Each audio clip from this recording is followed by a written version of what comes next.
Mbas interesit, ju keni parë, diku bashkohen, diku përçahen, diku luftojnë me njëri tjetrin. E marrim mend duke sigur Amushi me Ramën, po dilim në një cep aty do të bënin boks. Sot janë kthyer në miq. Po. Kjo tregon që edhe kur kanë qenë në betejë nuk kanë pasur aq seriozisht. Prandaj thashë që ne më mirë do të na vlenin kryeministra si Hoti, i cili që s'bojnë probleme bile. I cili nuk e bën këtë punë. Prandaj në Kosovë, ne në Shqipëri nuk kuptonin dot mbas luftës, si ishte e mundur që nuk fitonin liderët e UÇK-s, por fitonte Ibrahim Rugova, sepse nuk e kuptonim dot rolin që ke patur Rugova në Kosovë. Sa vonë edhe Thaçi e kuptoi që nuk fitonte votat duke sulmuar Rugovën. Rugova ishte në mendje dhe në zemrën e kosovarëve, nuk e hiqe dot. Dhe ka ngelur, nuk kemi çfarë t'i bëjmë ne më Rugovës. Por ishte njeriu që ngjalli shpresën, krijoi bindjen që Kosova mund të jetë. Shiko, edhe ai mund ta ketë menduar dhunën, por nuk i dilte llogaria. E imagjinoni dot një Kosovë me një Shqipëri të dobët mbrapa. Shumë të dobët mbrapa. Ti bëj ball një makinerie ushtarake siç ishte ushtria serbe, e pajisur deri në dhëm, e mbështetur nga kriminal, ne pam se çfarë bën. Dhe si mund mbyllej betejë. Pra, duam apo s'duam, ne në Shqipëri, atë periudhën që quajmë tranzicion, nuk e mbaruam dot shpejt, kanë shkuar 30 vjet, sepse na ngelën në krye të njëjtët njerëz. Dhe ata nuk lanë mundësi poshtë. Ka një këngë Tropoj, dhe unë sa herë dëgjoj, besoj do ta kesh dëgjuar. Po, sigurisht. Është ku je ritmo i lulja ndër pisha, në Tropoj te Sali Berisha. Dhe vazhdimisht kur i takoj ato këngëtarë të Tropojës, shumë njerëz më ndisë janë nga Tropoja. Dhe unë vetë kur më pyesin themi jam Hoxhi Gashi, se kam ndjekur shumë Tropoj. Dhe u them, poshtë pishës nuk mbin asnjë lloj lule. Ndrojani tekstin. Pra ku je ritmo i lulja ndër pisha, në Tropoj te Sali Berisha.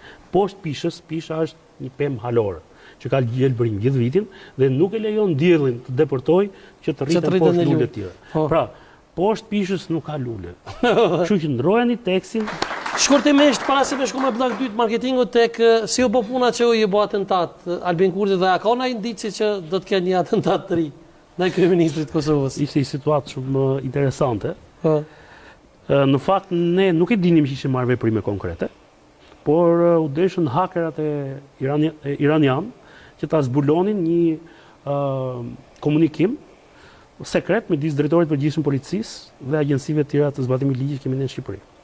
Dhe për drejt ditën e parë lajmi u bë shumë i besueshëm.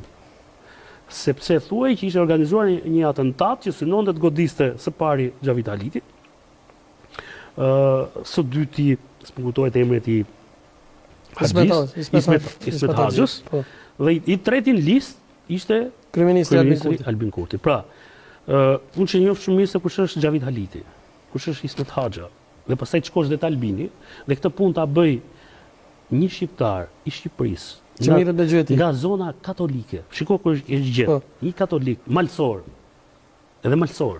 Pra, ishin shumë element që dukej që ishte një ngjarje kaq bukur e stisur, sa me të vërtet, nëse do të kishte qenë e vërtet, do të krijonte probleme shumë mëdha. Dhe duke mos ky personazh që unë e kam njohur për kush e voni këtë trillim në marrë?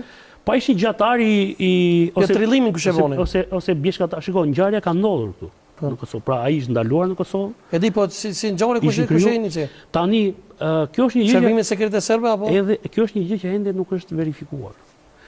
Por mua është bërë shumë mirë që është bërë hetim, që është provuar që ky personi nuk ka pasur plan me. Ai edhe po donte të bënte atë gjë nuk e bënte dot. Se s'mund t'i godasësh dot 3 figura të këtij niveli, një personazh tek pulli vetëm, sa do mjeshtër t'i thej. Dhe edhe snajperisti që vrau presidentin amerikan, e mbani mend, u vra. Kështu që u mendoj që për fat mirë, gjatë nga momenti kur ishte dhënë ky informacion dhe ishin kryer hetimet, deri në momentin kur u publikua, preka, se preke kishte emrin personin, ishte gjallë. Se po ti kishte ndodhur atij një vdekje aksidentale, pastaj legjenda do të ishte bërë e madhe, do të ishte bërë e besueshme. Thash, ditën e parë dhe ditën e dytë nuk kishte fotot e tij. Dhe fakti që sot në një botë ku rrjetet sociale glojnë gjithandej, dhe ti, për shembull, pamja e tij më desh të hyja në një kronikë arkive, kur punonjës forcave speciale të repartit Të Reneja, po, e kishin poshtë. ngelur të bllokuar dhe ai kishte shkuar të ndihmonte. Ky ka ndihmu po. Dhe ky kishte shkuar dhe për dreqja ai përdorte edhe telefon të Malizzi, sepse në atë zonë ka probleme me valët dhe nuk përdor as telefon të Unë me të kurime komunitetit shqiptar. te Molizit dhe ishta mund ndalu. S'dija ke po një video që po qarkullon policia e Molizit Po, shumë- kundër ka- një kjo- profesori të Universitetit të Tiranës. Atëherë kjo është një ngjarje që ka më shumë se një muaj që ka ndodhur.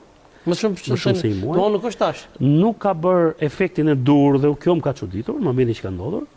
Tjetra më ka bërë çudi unë e njoh shumë mirë Petraq Milo. Petraq Milo ka qenë këshilltar edhe i Sali Berishës, kur ishte kryeminist, edhe i presidentit Ilir Meta. Jo figurë vogël. Dhe Petraq Milo është nga jugu i Shqipërisë. Po pse më rrej ashtu Dhe Ardan? Ke Dhe informacion? gjëja që nuk e kam shpjeguar dot është pikërisht reagimi i policisë malazeze mes mira shqiptarëve që të vizin aty, ata mund gjeni këdo tjetër për ta goditur. Por jo Petraq Milo. Nuk gjej dot asnjë shpjegim. Petraq Milo edhe po ta takosh dhe si natyrë po ta shohësh. Po nuk është goca keq kështu. Po nuk kam është një njerëz që edhe në videon e parë që ka dalë, po edhe në videot e mua gjëja që më ka shqetësuar në histori është si është e mundur që u lan heshtje edhe nga kryeministri jonë i Shqipërisë, aq më tepër kur kryeministri i krau tjetër është një shqiptar. Pra është Razovic. Dritan Abazovic. Po. Sepse nuk është problemi pse i ndodhi Petraq Milos, pa e mund të ndodhi një shqiptari Mund t'i ndodhe vetë nga kryeministri Kosova, në një Tarma. shqiptari nga Shqipëri. Ore kujdo, pse të ndodhi? Ajo pikë e Muriqanit është si pika në Morin Kuksit. Pra është një pikë e përbashkët. Ti nuk kalon dy pjesë kufirit. Ti ja dorëzon pasaportën policisë shqiptar dhe ta jep policë malazes. Pra është një pikë e përbashkët. Madje më ka habit që nuk ka reaguar as policët ta. Dhe u desh kur e nxorën media shqiptare këtë gjë, ajo kaloi pa zhurmë. Kur e ripublikuan mediat malazese, më në fund u mor vendimi. U tha sot që u identifikua ai polici Po. dhe ai u largua nga Zonosi, puna dhe komandanti i tij është pezulluar. Dhe pash një koment që thoshte Dritan Abazovic, i cili vinte në diskutim faktin se pse profesori kishte përdorur kamera, por familjarët e tij kanë përdorur kamera. Pra, po të mos ishte ajo kamera, nuk do kishte asnjë provë që atë profesorin e kishin dhunuar. Prandaj për fat mirë, ato Kamera e ka shpëtu pak a ato shumë. xhirimet kanë Kanë nxjerrën pa. na vlejtën se çfarë ndodhi. Absolutisht. Po ai është një rast të tilla nuk ndodhin pak. Edhe në doganën e Hanit Hotit. Por ne i anashkalojmë me idenë që të mos krijojmë probleme me fqinjet. E mira është që ne këto raste duhet i bëjmë shembull që ato nuk duhet të ndodhin. Sepse thash, mund t'i ndodhi një qytetari të Kosovës, mund t'i ndodhi një qytetari të Republikës Shqipërisë apo të Republikës Maqedonisë Veriut. Sepse janë të shumtë ata që shkojnë gjatë sezonit veror për pushime në Ulqin. Dhe sigurisht, po nëse keni vërej gjatë verës ata janë shumë dashamirës. Pse? Sepse po çojnë para atje. Po. Po çojnë para. Kurse në këtë rast nuk e di, unë nuk gjej dot shpjegim edhe nuk gjej dot një motiv çfarë ka detyruar atë oficerin e policisë malazeze të krijojë një sjellje të tillë dhe ajo që më